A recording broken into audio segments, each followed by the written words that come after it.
Well, the plot thickens and three parties seem to be joined: Gladys Berejiklian, Daryl Maguire and Badgerys Creek. A question has been asked in the New South Wales Parliament today as to whether Daryl Maguire had a key to the back door of Gladys Berejiklian's home. It is appallingly invasive. But of course, under the Ministerial Code of Conduct, if a minister is in a de facto relationship, they must declare the pecuniary and other interests of the partner. As is known, Gladys Berejiklian never declared, but does having a key to the back door mean you're in a de facto relationship? Well, then there's Badgerys Creek, and this is grubby by any definition. The Australian Federal Police will now investigate if the disgraced Wagga MP Daryl Maguire had any connection to the $30 million purchase, $29.8 million purchase of a piece of land in Western Sydney for the airport, which I might add wouldn't be needed for expansion for 32 years. It was called the Leppington Triangle, valued at $3 million. Bought in 2018 by the federal government for $29.8 million. McCormack, the minister in charge of infrastructure, described the deal as a bargain for taxpayers. Who is the minister in charge of infrastructure and regional development? The Deputy Prime Minister McCormack. Now, I've spoken to people in his electorate, Riverina, and Maguire's electorate, Wagga. Maguire Liberal, McCormack National Party.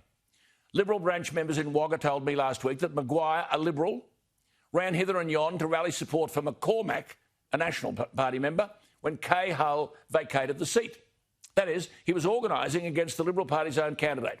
McCormack, amazingly, is the Deputy Prime Minister, which quite frankly demeans the office. McCormack is way out of his depth. But he is the Minister for Infrastructure, Regional Development and Transport. Badgerys Creek, infrastructure, transport. Maguire needed the Badgerys Creek project to go ahead. It's hundreds and hundreds of kilometres away from his electorate because he was trying to flog land at Badgerys Creek to Chinese interests to gain a commission, which he boasted to the Premier would get him out of debt. Should McCormack, the Deputy Prime Minister, be asked whether Maguire, his mate, ever went to Canberra to talk to McCormack about Western Sydney Airport, 450 kilometres from Maguire's electorate? The dots start to connect. Because in the ICAC inquiry, it was revealed by a former staff member of Maguire that she was instructed to delete material from Maguire's electorate and parliamentary offices. She is now working for the Deputy Prime Minister McCormack and has been since 2018. How far do these connections extend? Are there any phone conversations between Maguire and McCormack? Well, Catherine King is the Shadow Minister for Infrastructure. She is rightly seeking answers. She joins us now. Catherine, thank you for your time. The Australian National Audit Office has concluded that when the federal government bought these 12 and a bit hectares of land owned by a billionaire businessman and a political party donor in 2018 for $29.8 million for the use of a second runway, which won't be built for 30 years, the Audit Office found 11 months later the same land was valued not at $29.8 million but $3.1 million. Unsurprisingly, the Audit Office said the deal, quote, fell short of ethical standards. Catherine King, federal Labor member of the seat of Ballarat, what have you been able to find out? Well, we had Senate estimates this week, and it was the first time we had the Department of Infrastructure before us, but also some of the other players, obviously the Australian National Audit Office, the Australian Federal Police, the Department of Finance that you'd think would have some interest and knowledge about the Commonwealth purchasing land. And basically what we're starting to see emerge is a picture where someone somewhere has made a decision that the Commonwealth would no longer pursue compulsory acquisition and that this land we were going to pay $30 million for this land. And basically it then looks like everything sort of followed from there. So that was well before any valuation process has been underway, any acquisition strategy has been underway. But the Audit Office, Catherine, the Audit Office said, disturbingly, I mean, this is 22 times the market value. It said, the Audit Office, that the department didn't exercise appropriate due diligence. I mean, good luck if you're waiting on an explanation from McCormack. Didn't he say yesterday in the Parliament, I mean, listen to this, viewers, quote, thankfully the Commonwealth investigated in that in 2020. I think he meant invested, and they actually bought it in 2018. And McCormack said it was a bargain. Now, Catherine, I know... Yeah.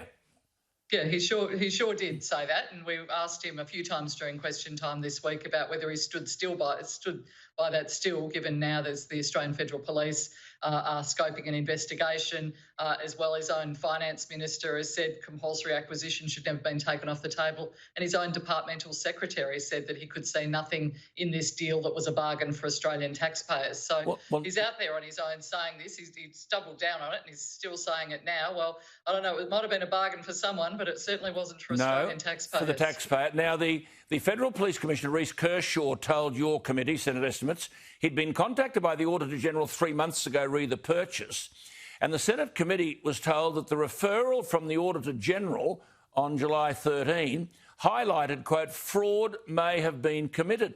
Now, Catherine, I can't get my head around this. The Auditor-General said he'd handed over more than 800 files to the Federal Police. It's completely unprecedented. You know, they haven't done this. They said in their 20 years, they've never seen anything like it. They don't know quite what's gone on, but there's been meetings in coffee shops, not just with this landholder, another landholder that's obviously been, his name's been raised in relation to Daryl Maguire in relation to New South Wales. There's an absolute stench around all of this. And I noticed that Atkinson, the new Secretary of the Department, has contradicted McCormack, who described the sale as a bargain. Atkinson said he wasn't aware of any evidence to support that assessment. He sure has. I think that, look, there's that many people crab walking away from this at a million miles an hour. And at the heart of this is about ministerial accountability. If you get a brief across your desk that says, we're buying this piece of land, it's a really multi-billion-dollar project, you'd think someone somewhere would ask the question, well, how much are we paying, and is this value for money? And at this stage, we had McCormack during question time saying, oh, no, I wasn't the minister at the time. Well, he was for part of the time. We had Minister Fletcher saying, he didn't know anything at all and is not going to say anything else.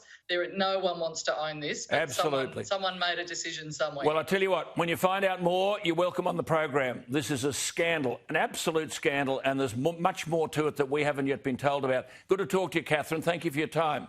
That's Catherine King, the federal member for the seat of Ballarat.